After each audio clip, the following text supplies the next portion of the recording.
Olá, adorador! Muito obrigada por você estar caminhando comigo aqui no canal Bendito. Já deixa o seu like neste vídeo para que o nosso canal alcance mais pessoas e assim possamos seguir animados na nossa jornada juntos até o Apocalipse. Amém? Estamos diante de outro salmo da série dos salmos cantados pelos peregrinos a caminho de Jerusalém na hora da festa. Essas músicas nos dão um padrão de preparação para o encontro entre Deus e o seu povo. Este salmo, com apenas 4 versículos, é um exemplo muito adequado de que a força da oração não consiste em muitas palavras, mas no fervor do Espírito. Assuntos grandes e importantes podem ser resumidos em poucas palavras se procederem de um coração quebrantado e contrito.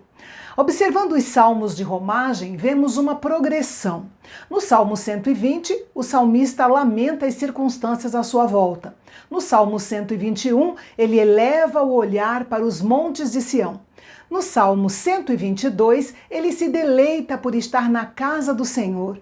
E agora, no Salmo 123, ele olha acima dos montes e lança um clamor aflito ao Senhor. Este salmo começa na primeira pessoa do singular, mas muda para a primeira pessoa do plural. Talvez se trate de uma oração iniciada pelo sacerdote ou levita, que prossegue com a participação do coro e é encerrada pela congregação. O salmista inicia seu cântico levantando os olhos para o Senhor. Isso significa que seus olhos, até então, estavam nas circunstâncias à sua volta, ou em si mesmo, mas não no Senhor. Ao lembrar onde Deus está e voltar os seus olhos para Ele, o salmista cresce em confiança e segurança. Olhar para o Senhor significa confiar nele e lhe entregar os problemas pela fé. A nossa vida de fé começa quando olhamos para o Senhor e cremos na salvação que Ele nos concede. E essa vida de fé tem continuidade quando mantemos nossos olhos da fé em Jesus e chegará ao seu auge quando nossos olhos também puderem ver Jesus em sua glória. Nos países do Oriente, era comum os senhores transmitirem ordens aos seus servos por meio de gestos, de modo que os servos observavam atentamente a mão do seu senhor para atender imediatamente a sua ordem. Além disso, a mão do seu senhor era a fonte da sua provisão e eles dependiam dela para o seu sustento diário. Por fim, a mão do seu senhor os protegia em tempos de perigo.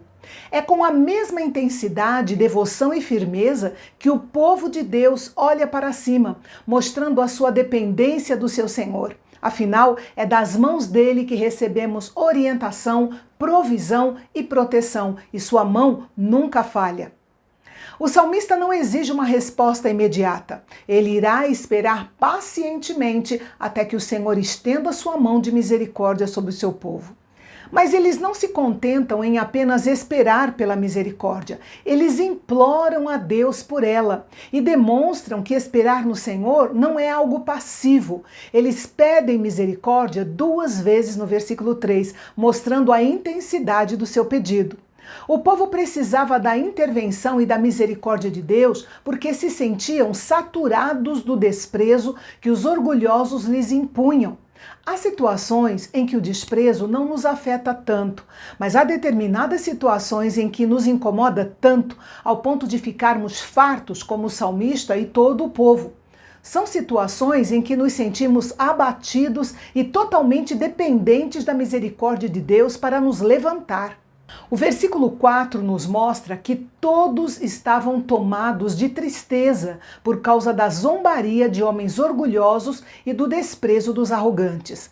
Mas todos nós sabemos que dirigir a vida para a adoração em uma época ímpia sempre se corre o risco de ser objeto de zombaria e de desprezo.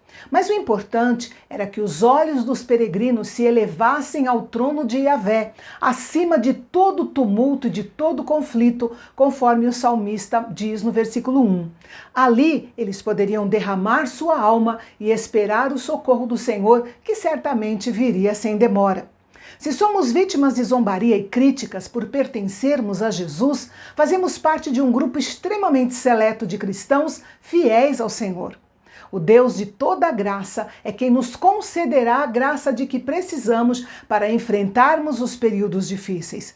Tudo o que devemos fazer é elevarmos os nossos olhos e o mantermos fixos em Jesus, o autor e consumador da nossa fé. E no Salmo de amanhã nós vamos ver que o desprezo e o escárnio descritos neste salmo se misturam com a ira daqueles que são contra os servos de Deus.